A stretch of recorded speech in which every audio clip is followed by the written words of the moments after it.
Well, welcome, Representative Holt. How you doing, Oliver? Good to Good, see you good. again. Yeah, this is part four of our ongoing conversation about what's going on at the Capitol. Absolutely. Yeah, it's been great doing this. I've heard you guys have had a crazy busy week and some late nights. We have, because this week we began to do the pieces of legislation that the other side hates, that the Democrats hate. And so we did two, what I think are very, very important pieces of legislation this week, the Iowa History Initiative, and then we passed the Religious Freedom Restoration Act. Something we've been working on in the 10 years that I've been serving. We've never been able to do it, and we got it done. The Senate already passed it. So those were two monumental pieces of legislation we got done this week. Neither of those do the Democrats like it at all. It's hard to understand why, but they didn't. So we were there two very late nights. Yeah, I heard till like 11 p.m. on Thursday night. Yeah, we did the history initiative we did a couple of days ago. We did the Religious Freedom Restoration Act yesterday. We were there yesterday, which is Thursday. We were there until something like 8 or 9 o'clock, somewhere around 8 p.m. in the evening. Several days before that, when we did the Iowa History Initiative, I guess that was Wednesday. I lose track of days, but we were there till 11 p.m. that night. What is the Iowa History Initiative? Well, there's a strong feeling amongst Republicans, and I think many, many Americans recognize this, because if you look at the polling, a massive number of Iowans support redoing our history and civic curriculum. It's very obvious from what we see going on in our streets today. It's very obvious when you talk to young people today, and in polling, they do not appreciate being an American as those who came before them did. They clearly do not understand the principles of our republic. They clearly do not know our history. Now, they can spout off to you all the wrongs in our history, and they can spout off to you, that America is an inherently racist nation, or that meritocracy is a part of white supremacy. These DI, critical race theory concepts that seem to be the things being concentrated on, but they can't tell you what happened on December 7th, 1941. I'm blown away that they don't oftentimes know who we fought in World War II. They don't know who the Allied powers were, who the Axis powers were. They know very, very little about American history. So it seems that I think there's a lot of factors at play here. I think a lot of young people today are learning what they know on TikTok, which of course is a Chinese communist platform. They're learning what they know on social media, on X, Snapchat, you name it, the programs they watch, social media, Facebook, whatever ones that they're using. And so, and in addition to that, unfortunately, I think as a result of all of our emphasis on STEM over the years, and STEM is very important, but as technology has rapidly advanced and we've begun to focus on STEM, I think we have totally dropped the ball on American history, on civics. And that is why, if you look across our country, less and less people are volunteering, less and less people understand or seem to care about what it means to be a citizen. Less and less of our young people seem to understand what it means to be an American. And so all of those things together, along with, you look today, and there are a number of factors involved here too, but military having extremely difficult time meeting their recruiting goals. I think part of that is because we have a disastrous administration. We have a disaster that happened in Afghanistan. We have the woke garbage going on in our military. And so people that traditionally would have served, that came from families who have a tradition of serving, and that's normally where people in the military come from, families who have that tradition of serving. I think a lot of young people are being told by their parents or grandparents who served, don't serve right now because of what they see happening, the disaster they see happening with our military and with our country and with this administration. But in addition to that, it is because kids are getting taught that meritocracy is a part of white supremacy, that the country is inherently racist. I think the emphasis is on all the bad parts of our history, and certainly there are, we've made mistakes in our history, no question about that. But they're not teaching American exceptionalism anymore. They're not teaching de Tocqueville. They're not teaching the sacrifices of the greatest generation. They're not teaching American exceptionalism. And so the American History Initiative says, no, we're going to go back to basics in American history. You will teach about George Washington. You will teach the Emancipation Proclamation. You will teach about the Bill of Rights and and all of these important figures in our history, George Washington, Abraham Lincoln. You will teach about Western civilization. So this is what the Democrats object to. So they think it's too prescriptive, because we're not normally that prescriptive when it comes to what we tell schools to do. The problem is the Common Core standards are pathetic. They're vague. They're not. And it is clear that the things that need to be taught about our history are not being taught, and what is being emphasized is all of the stuff related to the mistakes we've made in our history. So that is why we said, we aren't normally just prescriptive, but we're done. We're done watching our country being destroyed, because the original point of public education was to foster good citizenship. We've dropped the ball on that. We seem to have totally forgotten that fact. And so we're saying, no, we're going back to basics in history. We're going to teach good citizenship. We're going to teach what is noble in the American character. We're going to teach American exceptionalism, in addition to the negative aspects of our history. And one of the things the Democrats kept talking about, you're just focusing on the positive. You're not going to teach the bad things we've done. Not true. You can't teach about the Emancipation Proclamation without teaching about slavery. You can't teach the Civil War without teaching the fact that there was slavery. I brought out in my comments on the floor, how about we teach about Iwo Jima? How about we teach about a flag raiser by the name of Ira Hayes, who was a Native American who served and was rejected by his people after that, because they thought he went off and fought the white man's war. He ended up being an alcoholic and died due to alcohol poisoning and freezing temperatures. He was buried not too far in Arlington Cemetery, not too far from the Marine Corps War Memorial that depicts, him as one of the flag raisers on Iwo Jima. In teaching his story alone, you would teach the good, the bad, and the ugly in our history. And so my point was, you teach real American history, you teach the good and the, you're gonna get it all. If you teach real American history, you're going to teach the good, the bad, and the ugly. I think we're emphasizing the ugly today, and that's why Republicans stood up and said, enough. We're not going to do that anymore, because we're going to lose our country if we continue to do that. You can see it in our streets today. If people don't appreciate this republic and understand the principles of this republic, our founding fathers warned us. What did Ben Franklin say when he walked out of the room? What kind of government do you have? A republic if you can keep it. We're going to keep it. And so that is why we passed it. And I got to tell you, some of the comments on the floor from Democrats show exactly why we need to pass this. A few days ago, we're commemorating Black History Month in the Iowa House, and every morning someone will get up and give a couple of minute, are supposed to be giving a couple of minute presentation on a great African American in our history. You could talk about George Washington Carver, any number of people, right? The Tuskegee Airmen, any wonderful people. Well, Representative Crokin, a Democrat, gets up on the floor a few days ago, doesn't talk about any individual. He just talks about how horrible the country is, how horribly racist we are. He ranted on for 3 or 4 minutes, totally ignoring what Black History Month is supposed to be about. And there's almost a hatred and a vitriol. Well, there is from the left and from some, I won't say all Democrats, because that's not true, but there are some Democrats that share this, and it showed when we debated this bill. Now, some of them, in fair, did any Democrats vote for the bill? I don't believe so, but I'm not certain of that. But I don't believe there were.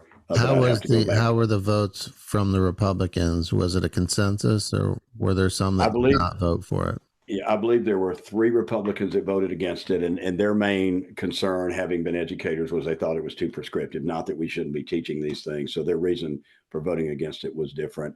And I think, in fairness, some of the Democrats voted against it for that reason too. They don't think it that we should be prescriptive, that we should leave it to the experts. But the experts aren't getting it right. It's that simple. The experts are not getting it right. We can see that. Yeah, we see CRT and SEL and everything that's seeped into our school systems now that's teaching our kids these divisive concepts. And now we even have AI that's woke. That I don't know if you heard about Google's AI Gemini 1.5. They would ask it to give a picture of the founding fathers, and it would come up with black people, or the Pope, and it would come up with a a black person and an Indian, or the founders of Google and they were Asian.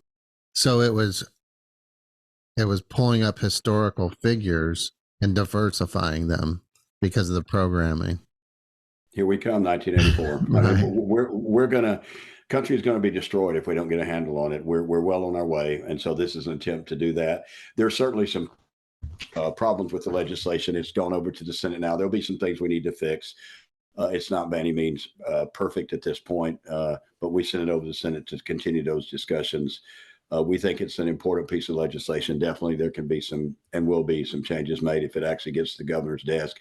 Don't know if it will or not, because again, a lot of folks, Republican or Democrat, don't like the prescriptive nature of what we did, but we just, a lot of the fundamental principles in it comes from a group called the Civics Alliance, which is a conservative organization that believes we should teach real history. And again, I would say folks always on the other side want to say you just want to whitewash. I keep hearing that whitewash history. That's not true at all. We want to teach all history, the good, the bad, and the ugly in American history, but not just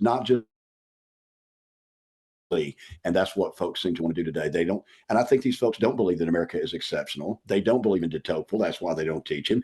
And they bought into the 1619 Project garbage. And so that is why these things aren't being taught in many of our institutions today. And we're going to try to change that. What's the gist of the 1619 Project garbage? Oh my gosh, the 1619 Project. I said this was going to be short, but basically the Constitution was written to preserve slavery, the institution of slavery, that the real history, horrible history of our country, started back in 1619. It's just complete revisionist history. And even a lot of liberal folks in the history scholars have said, this is ridiculous. This is not true. But a lot of people have adopted that and are continuing to push the 1619 Project. There's another book that's come out in response to the 1619 Project. I'm trying to remember the name of it because I'm going to get it and read it. I think it's called 1620. But anyway, it is in response to 1620, a critical response to the 1619 Project that actually rebukes all of the garbage in the 1619 Project. But yeah, this is the way we're heading. Just the hatred of America that is entering into our classrooms is unbelievable. And it's so much more important today that we teach this history than we did even when I was growing up, because when I was growing up, I could actually talk to World War II veterans and they could tell me what they saw when they walked into these Jewish concentration camps, Auschwitz, and I had an uncle that served on Iwo Jima. And even though he never would talk about it, he never talked about his war service, but I could look into his eyes and know the hell that he went through and knew that I had to be willing to do the same to preserve the country. Our kids don't know that anymore. They just don't. And we have to teach it. They don't. I think Man's Search for Meaning should be required reading in high school. I mean, great book by Viktor Frankl about Auschwitz. And the good thing about that book is about finding meaning in suffering as well. Well, I should have mentioned that one of the things in this legislation, in our history initiative, is that the Holocaust has to be taught about, because a lot of kids don't know what it is. They don't believe it happened in some cases because of all the garbage they're being fed on social media and from liberal, idiotic professors. And so we mandate in that bill, you will teach about the Holocaust, because it's alarming the number of kids that don't know about that or don't believe it, and the amount of anti-Semitism that we're seeing in our country. So that's a part of the bill, is that you will teach the Holocaust. And we've even named some of the sites that they need, or the sources they need to use, such as the Holocaust Museum has excellent information in Washington, D.C. So, we're doing all we can to respond to what we're seeing in our country. And this is an important piece of legislation. I hope changes get made to it. It gets better and it gets to the governor's desk. That would be amazing. Was there any re-enlivening of the alternate teacher licensure legislation from last year that didn't make it through? That's still, I think we sent that to the Senate. I think that's what you're talking about, right? We sent it to the Senate. Yeah, there's still the possibility those things can be passed, and we'll see if the Senate does it this year. We're going to have a list of priorities. We're going to try to work with them. And, just the simple fact of the matter is we've sent them a large number of pieces of legislation. They've sent not so many over to us. But there's a lot of these things that are very, very important to us, and we're going to do our best to get them passed and to get the Senate to pass them and get them to the governor's desk. But I can't say for certain whether they will or not. Right, right. So that was about a 3-hour debate on Wednesday, right? And then then you went to Common Core, and that was about a 10-minute deal. Yeah. I heard that passed quickly.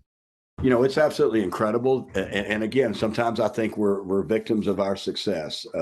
Conservatives in this state and folks that are concerned about what they see happening in the country need to really appreciate living in Iowa. We don't get everything right, but a few years ago, we couldn't have even had a discussion about touching Common Core.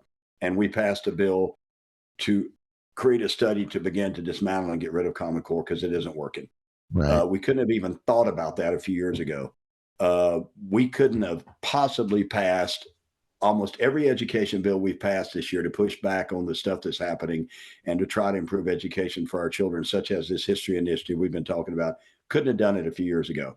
And as the Iowa House and Senate have become more conservative, as people are seeing what's happening to our country and more Republicans are being elected across the state, with a majority of 64 in the House and a lot of conservatives elected in the last election, we've been able to do things we couldn't have even hardly thought about before, such as the history initiative, such as beginning to look at getting rid of Common Core, and such as the Religious Freedom Restoration Act, also known as RFRA, that we passed.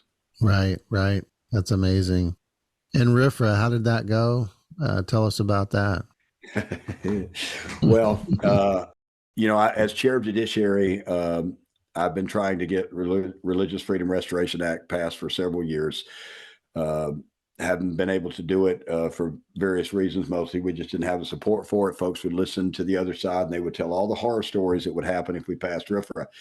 And so it wasn't able to get done this year. It looked very different. Senator Whitfer, I believe, had attended an ADF conference, Alliance Defending Freedom, just a fantastic, wonderful organization that goes all over the country fighting for freedom and fighting against religious prosecutions and things of that kind that are violating the First Amendment.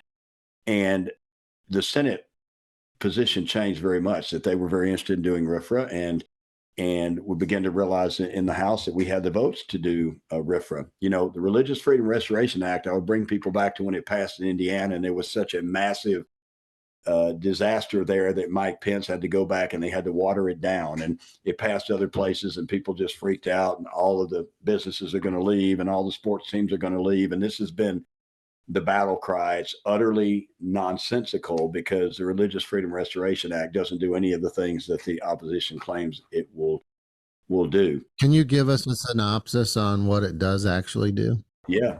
And so what happened was, there's, for our most sacred fundamental rights, such as the Second Amendment, free speech and association, religious liberty, and the First Amendment, for many, many years, the test that has been used is called the compelling interest test.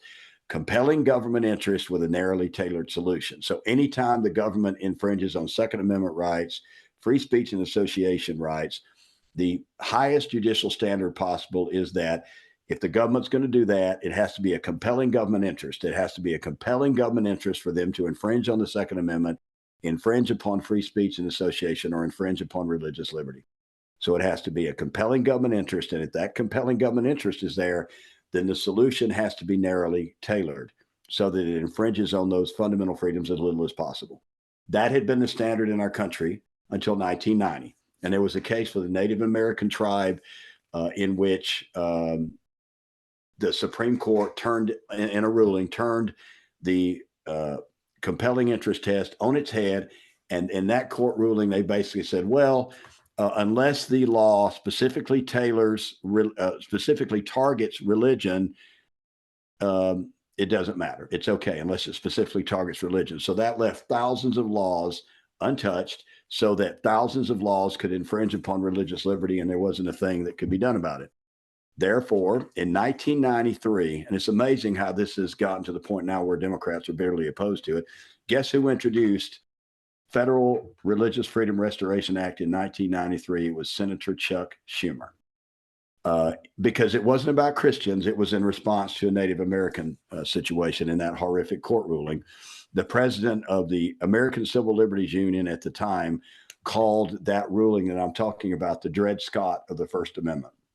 So Senator Chuck Schumer introduces the Religious Freedom Restoration Act on the federal level. Bill Clinton signs it into law in 1993 with every member of the U.S. House, Democrat, Republican, voting for it, and all but three senators voted for it in the Senate. So 97 senators, all members of the House voted for it. President Bill Clinton signs it into law.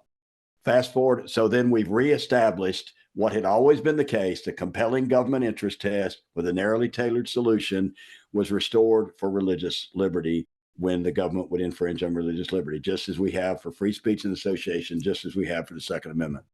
Fast forward a few years and another court ruling says, well, Federal Religious Freedom Restoration Act applies only to federal laws or federal infringement on religious liberty. It doesn't apply to the state. So at that point, states began to pass their own RFRA laws. And at this point in time, 21 states, well, until yesterday, 21 states had passed religious liberty RFRA laws. Another 4 states had RFRA effectively in place because of court rulings. So we had something around 25 states that had RFRA in place. Iowa was not one of them. And so we've been trying for, like I said, a number of years to get the Religious Freedom Restoration Act passed. And we had the votes to do it this year. The Senate had already passed it, sent it over to us, and we passed it yesterday. And I have to talk a bit about the insanity that took place on the floor yesterday. It was absolutely unbelievable. But what I would also say, the amazing thing is that yesterday, about 2 hours before our vote to pass RFRA, Georgia passed it with every Republican voting for it. Wow. And just a week or two ago, Utah passed it. So we're now approaching 30 states that will have the Religious Freedom Restoration Act in place. So now can you give us an example of how that would affect an Iowa citizen, like how their religious freedom might be infringed upon and how that would bolster it? Yeah. So, and all it is it creates a balancing test for the courts. It doesn't guarantee winners and losers. It just creates a balancing test. And it asks that question to the courts. Is this a compelling government interest? Because and it only applies to government action, has nothing to do with businesses. That's another thing was misrepresented by Democrats on the floor yesterday. Surprise, surprise. It only applies to government action that infringes. So, and then it tells the courts, okay, if you're infringing on religious liberty, government, is it a compelling government interest? And is there a narrowly tailored solution? So here's an example of how it was used. One of my favorite examples is how RFRA was used in another state, is that the Amish community don't like modern technology. And one of the requirements the state wanted to put on the back of their buggies was this triangle with the orange reflective tape on it so that they would be safe at night in their buggies on the road. That was indeed a compelling government interest, but it was a violation of their religious freedom. So how did RFRA take care of this? I think this is a wonderful story. So what RFRA did, and the court decision was, well, there's a compelling government interest in safety, but what's the narrowly tailored solution? So the narrowly tailored solution was allowing the Amish to hang a lantern on the back of their buggies that didn't violate their religious liberty. That's an example of how RFRA has been used. Another example, there was a Native American young man, part of his religious faith was to have his hair long. And for some reason, this ridiculous school said, you can't have your hair long, you either have to cut it or hide it, right? Well, the court said, no, sorry, but that is their religious belief. And there's no compelling government interest to tell him to cut his hair. So these are examples of how RFRA has been used. It has never been used to as a way to allow discrimination.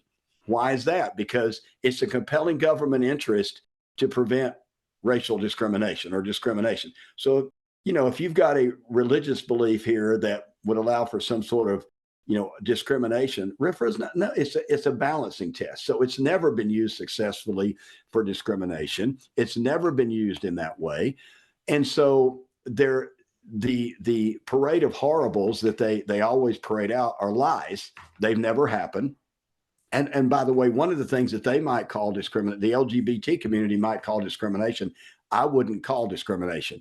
An example of that might be if it's someone's firmly held religious beliefs as a florist not to provide flowers to a gay wedding, then RFRA in place is not going to guarantee a winner or loser, because in fact under RFRA there was a wedding cake maker who lost under RFRA, and so it isn't going to guarantee in any way that the person's firmly held religious beliefs in court are going to win, but it would at least create the balancing test so that the court has to say, okay, what's the compelling government interest and is it narrowly tailored? And you might argue, well, there's plenty of other florists or there's plenty of other bakers. We don't have to violate this person's firmly held religious beliefs. But doesn't necessarily mean that, because as I said, there was a cake baker that used the RFRA defense and did not win. So again, it doesn't guarantee winners and losers, but there's the amount of insanity on the floor and the lies.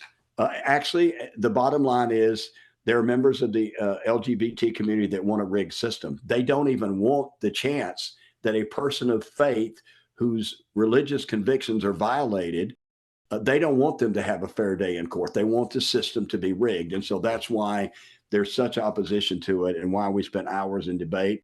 And I would encourage folks, I'm going to put on my Facebook page in the next few days, I'm going to put my response to them. It was very hard to keep my emotions in check, because I listened to 3 hours of things that weren't true. And I just want to share a few of them with you, if you'd allow me the opportunity, because they blew me away. Yeah, I'd love to hear it. In my 10 years serving in the Iowa House, I've never heard the kind of distortions that I heard over the RFRA legislation that we were debating. So they talked about cases in South Carolina and Michigan and talking about these egregious rulings under RFRA. But in fact, the cases they were talking about in South Carolina and Michigan were not even RFRA cases. RFRA had nothing to do with them. They talked about some cases in Michigan and Mississippi don't even have RFRA statutes in place. They talked about all these medical situations where doctors had refused certain procedures or something to people, and they were saying that it was because of RFRA, when in fact none of those cases were RFRA cases. There were cases where in those particular states they have laws on the books for medical conscience or right of conscience for doctors, and so those cases were decided under those laws and not RFRA at all. They talked about a Bush versus Nebraska case where this terrible ruling was because of RFRA, when in fact the ruling was that no, RFRA did not apply, but the court went on to rule in favor because they said you can't compel somebody to communicate a message that violated their beliefs. So the ruling went against what the Democrats liked, but it wasn't because of RFRA. It was the court saying you can't make somebody say something that's a violation of their beliefs. Then they talked about an Elaine photography case that was a RFRA case, but in fact, in that case, and that's what I was meant to say earlier, I said baker, but it was actually a photographer. I apologize for that. In that Elaine photography case they talked about that used the RFRA argument, the wedding photographer actually lost that case. Go figure. Then they talked about a Trinity Christian case, which was not a RFRA case at all. Instead, it was a ministerial exception case. They talked about housing discrimination, how RFRA has never been used to allow or deny housing, never has been done. And here's a good one. They talked about not allowing access to contraception, and they went all over this one case, and it was unbelievable. In that case, what they failed to talk about was it was the Sisters of the Poor, where nuns were actually being fined for not paying for abortifacients. And the court said the government can advance any interest it had by providing those drugs, but they can't force religious organizations to pay for it, because that's not the least restrictive means of advancing what the government interest was at that time. So they were talking about forcing nuns and fining nuns because they wanted them to provide abortion drugs that were against their religion. So insane. They forgot that part on the floor. They talked about a case that was Smith versus Fair Housing, which was the California case, but there was no state RFRA involved. And the federal RFRA claim was decided in favor of the government because they found there was no substantial burden on religion. They left that part out. Amazing. And they talked about how it was going to destroy, everybody was going to leave Iowa, and it was going to destroy economic development. And every state in the Forbes top 10 states have a RFRA statute in place or court rulings have resulted in the RFRA standard. They're constantly saying everybody's going to leave Iowa. Yeah. It was amazing. And it's growing. I could go on and on, but as far as I can tell, every case that they referenced was not a RFRA case. And so it was really difficult for me to sit there and listen to it. In fact, I paced back and forth in the back of the chamber to keep my energy from exploding because I couldn't wait to respond to all of it. And I did respond to it, but it was just amazing because none of the cases were RFRA cases that I could. How did you know that? I mean, without having to, it seems to me like they make the case and then you'd have to research that. Well, I have a really good staff that really fast is researching things, and I have some very good folks from First Amendment organizations, from the Alliance Defending Freedom, that actually came to this state to help us, and we're standing by, and we're actually sending me text messages because obviously this is real time. This is real time. You're on the floor listening to this stuff, and you've got your team that's doing the research. And then they're updating you. And so then you were able to rebuttal it right then. That's awesome. Exactly. But it was so frustrating to me because, like I said, in all the 10 years I've served in the House, I listen to sometimes debate and I categorically disagree with them on things. As Ronald Reagan famously said, there's a lot of things that, Democrats believe in. The problem is that, a lot of them aren't true. They know so much, but a lot of things they know aren't true. So there's been a lot of debates where, I've understood that, they believe these things. I just don't happen to believe that they're accurate. But in this case, holy cow. I mean, it was just an incredible misrepresentation when you're talking about all these cases and then the cases aren't even RFRA cases. The other thing that blew my mind is they talked about how divisive this law is. And one of the things that I stood up on the floor and said in my closing remarks is what is divisive is when you totally misrepresent what this legislation does and scare the heck out of people. And then you wonder why people leave the state because you're telling them, their rights are going to be violated when in fact RFRA has never been used in that way. So what they want is a rigged system. And you could tell the animosity toward people of faith that came from some Democrats was unbelievable. And it just demonstrated why we need the Religious Freedom Restoration Act, because there's an incredible level of animosity toward people of faith coming from the left today. It's a sad place. Isn't that pretty common that they misrepresent what's actually in the legislation? Yes, I think that that's true, but not to the extent that I've never seen it where, you could have different interpretations of something, right? Or you could say, well, that's not. But to cite things as RFRA cases when they weren't RFRA cases, that's just a blatant not true, right? So I think that's the difference that blew me away yesterday. And the fact that they're talking about the law being divisive when in fact they're creating the divisiveness by characterizing it in ways that are fundamentally not true. Wow. Well, good thing we have representatives like you on the floor to call them out on it. Well, it was amazing. I was very, very proud of the Republican caucus this week that came together. And I would encourage people, if they have time, to go look at the debate on the Iowa History Initiative. You can go to the Iowa Legislative website, find it on Wednesday. Numerous Republicans. Normally, a lot of times when we're running legislation, we don't stand up and do rebuttals to all the things they're saying because in the end, we're going to win. We're going to pass the legislation. So a lot of times we just allow the floor manager to respond in their closing remarks. But with the American History Initiative, numerous Republican legislators stood up and talked about the importance of our history and the importance of doing what we were doing.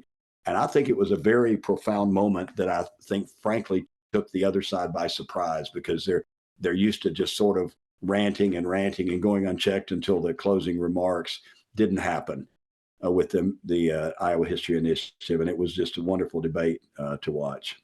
I'll see if we can find that and put a link in the description as well. Yeah, that would be great. Yeah. How about the AEA bill? Yeah. Well, briefly, the bill that the Iowa House passed, the AEA bill, folks are still. I just feel like they're still talking about the original bill, and there's just so much disinformation out there. The bill that we passed is not like the original bill. It doesn't touch special education services. They will continue exactly as they are now. The AEAs will continue to be mandated to provide those services. It does begin to give the school district some flexibility on some other funding related to services that the AEA provides, and media and some things of that kind. But it's stretched out over a much longer time frame. The things we heard concerned about where the timeline was not workable, the timeline's gone. The fact that the AEA services would become optional and the school district could use different AEAs or different organizations for their special education services, or even could bring them in house. And while I continue to believe that that's a worthy goal, we didn't do any of those things in the bill we passed. The special ed services continue to be mandated to be provided by the AEAs. But we did with some of the media services money, things like that in year two and on, we began to give some flexibility to the school districts to decide whether they want to use the AEA, continue to use the AEA, or whether they want to bring it in-house or use some other service. We created a task force. That's what we kept being asked to do, create a task force to study this issue. And so we created a task force. We put all the important folks on it. The AEAs are represented, school superintendents are represented, parents are represented. We have legislators on it, of course, to try to look at how we can improve the system. So the criticism really that I'm hearing now, and we did move some oversight over to the Department of Education because that's important. The Department of Education is responsible for our special education scores, and there used to be a special education division within the Department of Education that was gotten rid of some years ago. That was probably a mistake. We're reestablishing that. But the folks within the Department of Education, there'll be some folks within the DOE in Des Moines that will be overseeing this, but also a lot of those folks are going to be embedded in the AEAs. So it's not, transferring all the power to Des Moines. So it's completely different than what we passed or what was advocated for originally. And I think that what we're actually going to do with that task force is actually determine what ways can we do this better. What ways can we improve our special education scores? We don't need to be protecting kingdoms. And that's to some extent, I think some of the criticism is, we can't touch the AEAs. We can't touch them. Well, yes, we can, because we need to make sure that if the objective is the best education possible for our children, then we always need to be looking for ways to innovate and do better. And the AEAs were created in the 1970s. Certainly we can look at how we can do it better. But none of the things that people feared about the original legislation are in the bill that we passed. And and if people that are watching go back to our first episode, you were not for that version of the AEA, and it seems like you've really taken the feedback and it's a completely different bill. Right. And if the task force comes back, we certainly, even the AEAs have told us they believe the AEAs could be consolidated, because the amount of money being paid to the AEA chiefs and the number of AEAs we have and the amount of money that's being paid to the management sector or portion of AEAs, it doesn't really, get into the classroom with our special education students. Clearly, we can do better on that. There is no doubt about that. Yeah, and even they acknowledge that. So those are going to be some of the things I'm probably that the task force will make recommendations to us on. But again, the special education services are not touched in the bill that we passed. And then we will see what the recommendations are from the task force, which is made up of AEA folks and school superintendents, where the rubber meets the road. And we'll see what their recommendations are. And there was a task force made last year for DEI in the region schools, and I know that that's being worked on this session. Where's that at? We just passed the higher education bill that gets rid of the DEI stuff. It's over. It's based on the recommendations from the regents themselves, and it gets rid of the DEI programs. The massive amount of money that's being spent on these DEI folks, one of the schools is in the hundreds of thousands of dollars for DEI chiefs. And it would be different if the diversity, equity, and inclusion really was what those words sound like. But instead, they're teaching that meritocracy, which is getting ahead based on your work ethic, that is a part of white supremacy.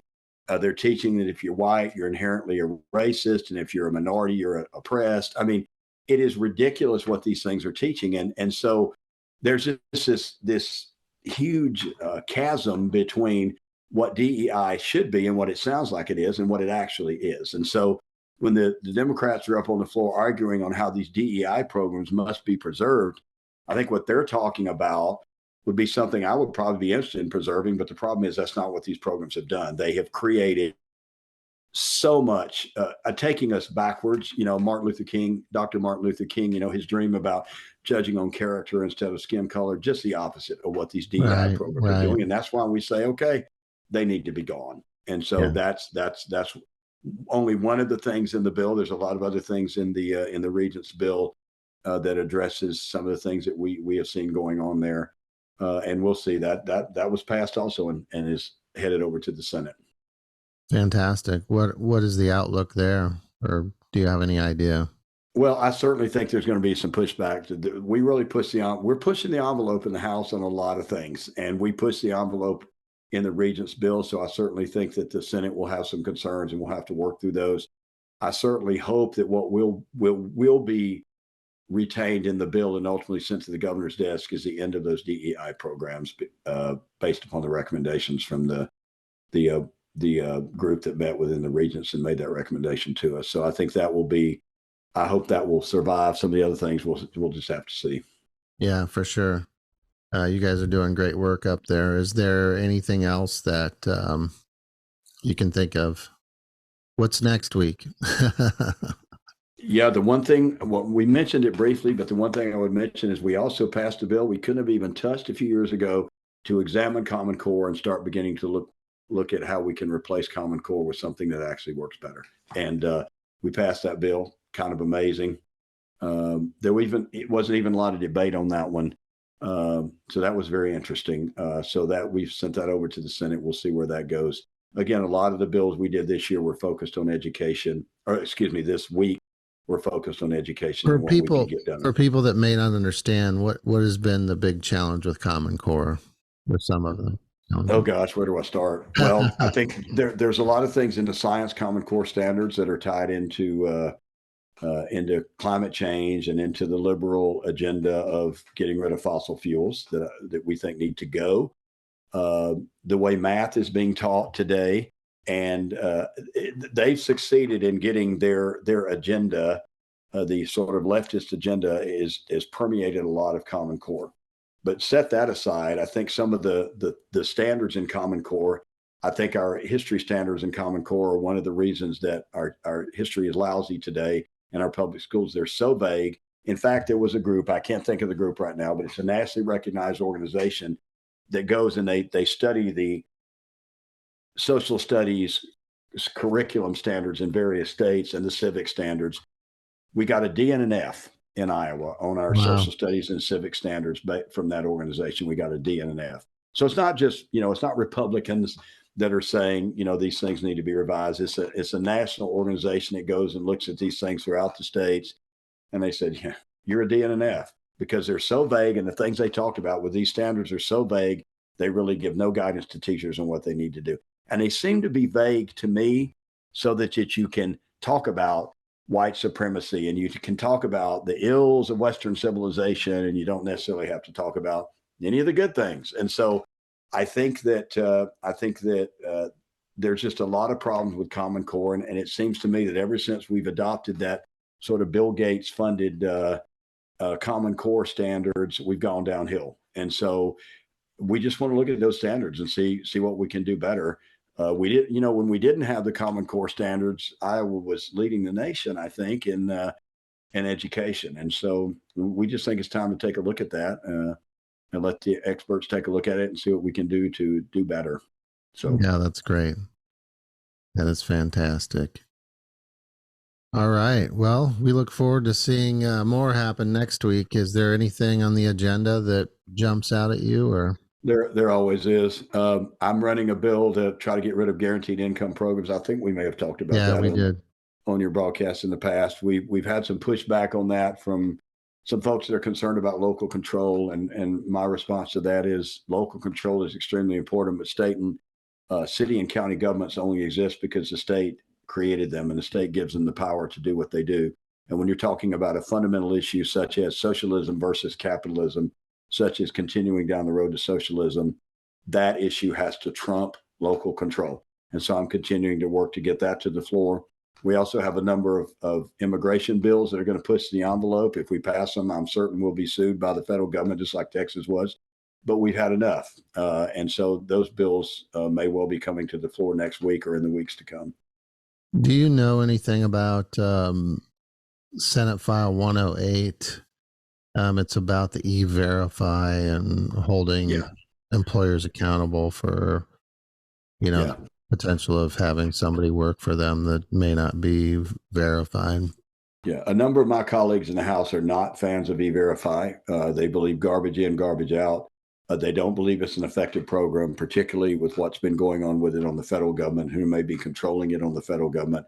So they see it as a burden to business that really doesn't advance us down the road. So that's not one that we're looking at. Other things we can do, but that's one that we may or may not pass because there's a lot of concerns on our side related to its ineffectiveness and the additional burden it might place on businesses. So the discussion's continuing on E-Verify.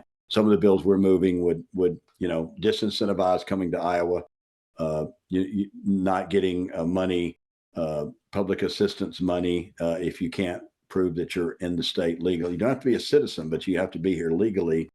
And then creating a crime for smuggling, human smuggling, so that we can actually, since ICE refuses to do anything with these people, when DPS gets a hold of them, then DPS needs some sort of a means to be able to hold them based on state law. And so those are, and I think we're going to be challenged on some of these things by a Biden administration who wants an invasion on our border. I'm sorry, but he does. He has plenty of authority to end what's happening on the border. He's choosing not to do it, and because that's what they want. And so it's time for states to stand up for our sovereignty and fight back. And if that means going to court and being sued, then so be it. That's what we're going to have to do until we begin to win these cases.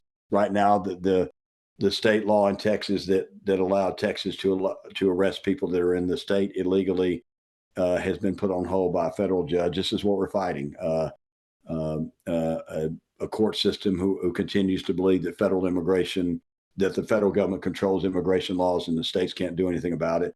I disagree with them. I think there's plenty of places in the Constitution that show that states have a right to protect their sovereignty. So this battle is going to continue in the courts, and we have to push the envelope. We've got no choice. Yeah, that's for sure. And we've got an epidemic going on. Absolutely do. Okay, well, I think that we've covered a lot today, and I appreciate you joining us again. Sure, it's great to be here. Yeah. What do we have left? This is March 1st, so last day of session. Oh gosh, it's 100 days from the day we started, so it's sometime in April. I couldn't even give you the exact date. It's something in the third week of April. Right. Whether we get done on time or not this year, I certainly hope we do. But the AEA proposals are something we're going to have to work through, because we're going to be in a very different place than the Senate is. We may be in a very different place than the governor is, and so we're going to have to work through those issues and see what happens. So, but yeah, if we get done on time, it'll be sometime in the late part of April. All right. Well, we'll continue to talk until then and try to keep everybody in the loop about what's going on. So thanks. Sounds great, sir. Joining us. Yeah. Thank you. Yeah. You have a blessed weekend. Thank you. You too, sir.